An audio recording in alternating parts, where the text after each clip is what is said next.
Hello everyone. So as promised, this is let's speak about lifecycle management.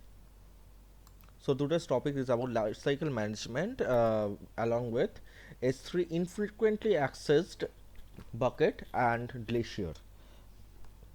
Both S3IA, which is infrequently accessed, and Glacier.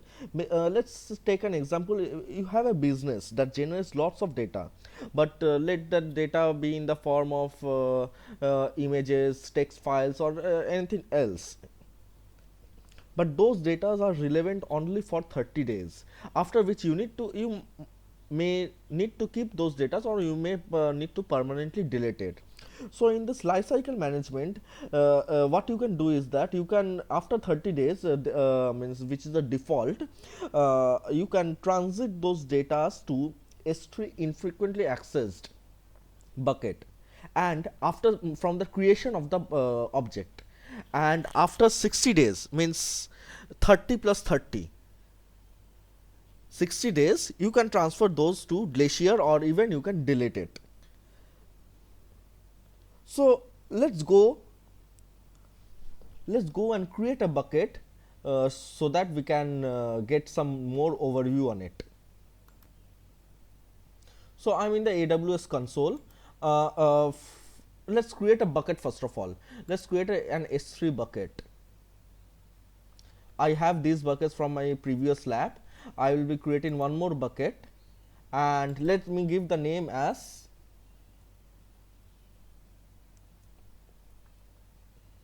before this let me show you one more thing.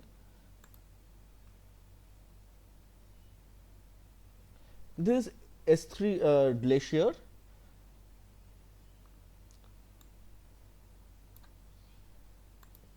Now this Glacier is obviously for data archival, and let me see whether it is available in each and every region right now. Right now I can say it is available in each and every region. Previously it was not.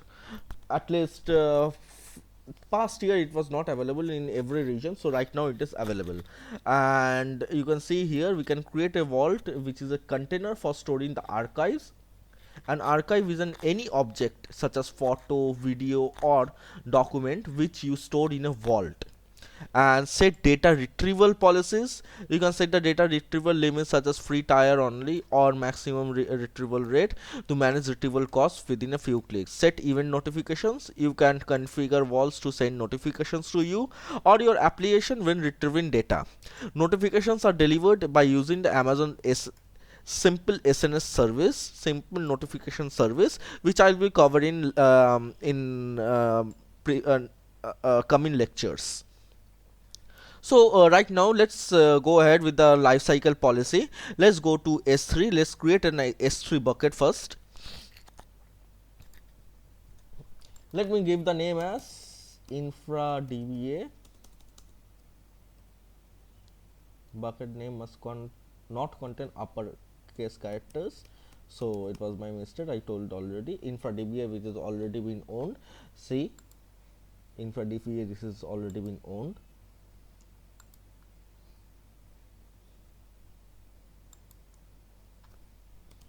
So let me give the life cycle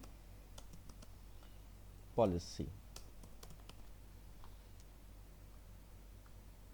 This is it. Let's go to next. Versioning. We can it's not mandatory to keep versioning enabled in here, but to let you know much more about this lifecycle management, I will keep the versioning on. So versioning is on. Advanced settings, nothing. Next, then just create the bucket. So the bucket is there. This is my S3 bucket which has been created just now. Buckets and objects cannot be public, as I need to change those, but in here I don't need those. I just came in here, and let's go to management. Here you can see lifecycle, replication, analytics, metrics, inventory. Since this topic is about lifecycle, let's go to lifecycle. I'm in lifecycle only. Let's add lifecycle rule. See what all things is states here. Use lifecycle rules to manage your objects. You can manage an object's lifecycle by using a lifecycle rule which defines how Amazon S3 manages objects during their lifetime. Automate transition to a tiered storage means you can lifecycle rules enables you to automatically transition objects to the standard AI or to the Glacier storage, or you can delete it also, which is mentioned here. Expire your objects. Using a lifecycle rule, you can automatically expire objects based on your retention needs or clean up incomplete multiple part uploads. So let's create the lifecycle rule. Let me leave the name as my infra DBA lifecycle rule. You can add prefix here, but I am not keeping it. Prefix is only for specific objects with the tag, with the name, with the tag, means some name which will be given here with that, and those will be only under this policy. Let's click next. Storage class transition, we can keep it as current version, means if you are enabling versioning, so the current version will only be applied.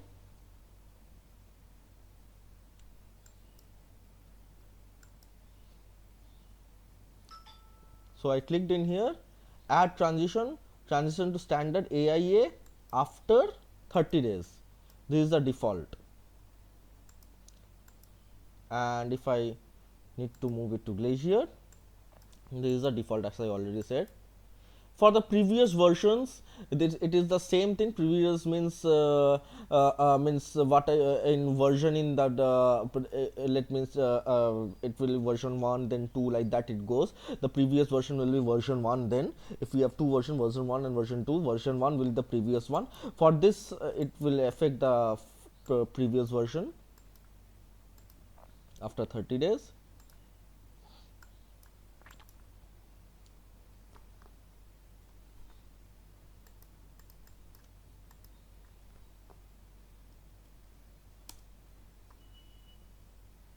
Well, there's some problem. Well, here also I can do the same thing itself.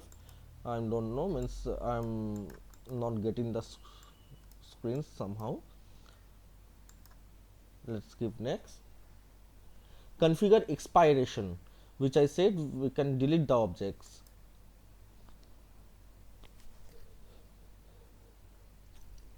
You can see the default is 425. I'm not sure. I'm not means I'm clueless why it is 425 days only has been taken, but it's like this, and this one is 395.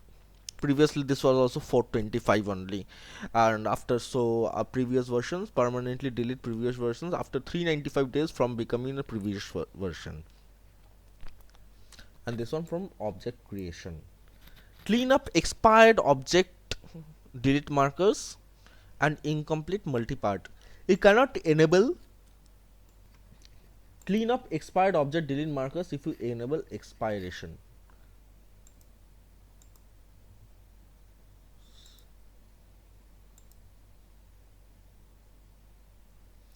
Right now you can do it.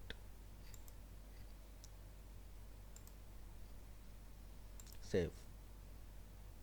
So my lifecycle rule has also been added in here.